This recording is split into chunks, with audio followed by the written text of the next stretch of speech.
हाँ भाई, अब अगला सवाल देखें हम। सवाल नंबर 6 सवाल में क्या लिखा हुआ है। एक पासे को इस प्रकार भारित किया गया कि पासे पर सम संख्या आने की संभावना विषम संख्या आने की संभावना की दुगनी है। तो हमने देखा ये इंपॉर्टेंट क्वेश्चन है बोर्ड की दृष्टि से, थोड़ा ध्यान से देखें। प्रश्नानुसार पासे पर सम संख्या आने की संभावना दुगनी है किससे? पासे पर विषम संख्या आने की संभावना से। तो हमने क्या मान लिया? माना पासे पर विषम संख्या आने की प्रायिकता x मानी, तो पासे पर विषम संख्या आने की संभावना कितनी हो गई? 2 गुना 2x हो गई।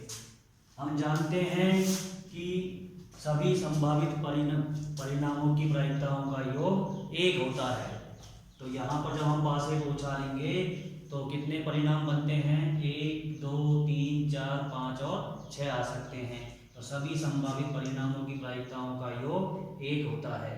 तो यहाँ देखें हम, 1 का मतलब विषम संख्या, तो विषम संख्या आने की संभावना x, तो एक यहाँ पर x लिख दिया। सम संख्या आने की संभावना 2x, विषम संख्या आने की संभावना x, सम संख्या आने की संभावना 2x, विषम संख्या आने की संभावना x और सम संख्या आने की संभावना 2x।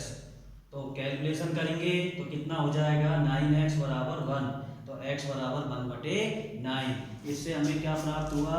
x के मान को हम इनमें रखते हैं तो पासे पर विषम संख्या आने की संभावना कितनी हो गई? 1/9। और जब हम इसको यहाँ पे रखें तो दुगनी हो जाएगी पासे पर सम संख्या आने की प्रायिकता 2/9। फिर प्रश्न में आगे क्या लिखा है? यदि पासे को 2 बार उछाला जाए। तो ये हमारा परीक्षण है। अब परीक्षण क्या हो गया? पासे को 2 बार उछालना। आगे क्या लिख रहा है? तो दोनों उछालों में पूर्ण वर्गों को यादृच्छिक चर x मानते हुए प्रायिकता बंटन ज्ञात कीजिए। प्रायिकता बंटन निकालना है हमें पूर्ण वर्गों की संख्या का। तो पूर्ण वर्ग क्या होते हैं? जब पासे को उछालेंगे तो पूर्ण वर्ग कौन कौन से हैं? एक तो 1 है और एक 4 है। तो पूर्ण वर्ग जब हम पासे को 2 बार उछालेंगे तो या तो ये हो सकता है कि दोनों ही बार पूर्ण वर्ग आ जाएं, या फिर दोनों में से एक बार पूर्ण वर्ग आए, या दोनों में से एक भी बार पूर्ण वर्ग नहीं आए। तो पूर्ण वर्गों की संख्या हो जाएगी बेटा 0 1 और 2।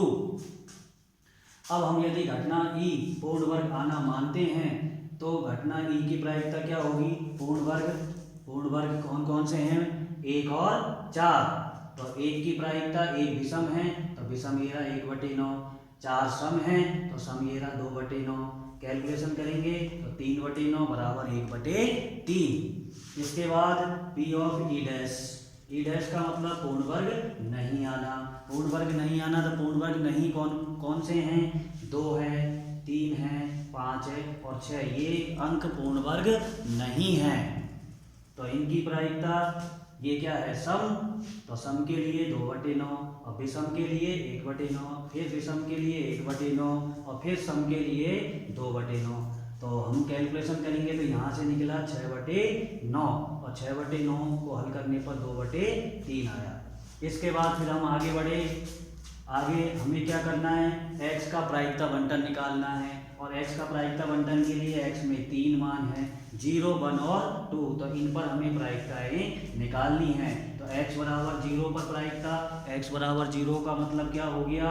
दोनों उछालों में से एक भी पूर्ण वर्ग नहीं, यानी पहली उछाल पर भी पूर्ण वर्ग नहीं आया और दूसरी उछाल पर भी पूर्ण वर्ग नहीं आया। तो नहीं के लिए डैश लगाया हुआ है, ई डैश ई डैश। तो ई डैश की प्रायिकता हमने पहले ही निकाल ली है 2/3। तो पहले ई डैश की प्रायिकता 2/3 और दूसरे ई डैश की प्रायिकता भी 2/3। तो कितना हो गया? 4/9। फिर इसके बाद x बराबर 1 पर प्रायिकता x बराबर 1 का मतलब पूर्ण दोनों उछालों में से पूर्ण वर्गों की संख्या 1, यानी दोनों उछालों में से एक बार पूर्ण वर्ग आता है। तो या तो वो पहली बार आ सकता है या फिर दूसरी बार। इसलिए यहाँ पर 2 केस बने हैं। ये देखो यहाँ पर ये पहली बार पूर्ण वर्ग आया तो दूसरी बार नहीं, और यदि दूसरी बार पूर्ण वर्ग आए तो पहली बार नहीं। आ गया एक पूर्ण वर्ग। अब यहाँ देखें पहले पूर्ण वर्ग की प्रायिकता, पूर्ण वर्ग की प्रायिकता 1/3, ई की प्रायिकता और ई डैश की प्रायिकता 2/3, ई डैश की प्रायिकता 2/3, ई की प्रायिकता 1/3। फिर यहाँ कैलकुलेशन किया तो ये 2/9, ये भी 2/9, जुड़ करके हो गया 4/9। अब हम देखें x बराबर 2 पर प्रायिकता।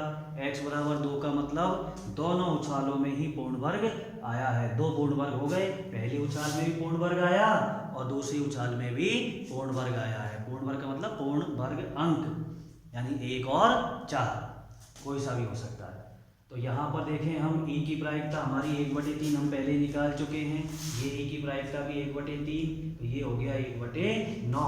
और जब हम इनको एक सारणी में रखते हैं x के संगत मानों के संगत उनकी प्रायिकताओं को लिख दिया गया है, तो यहाँ से इस प्रकार हमें ये प्रायिकता बंटन प्राप्त हुआ।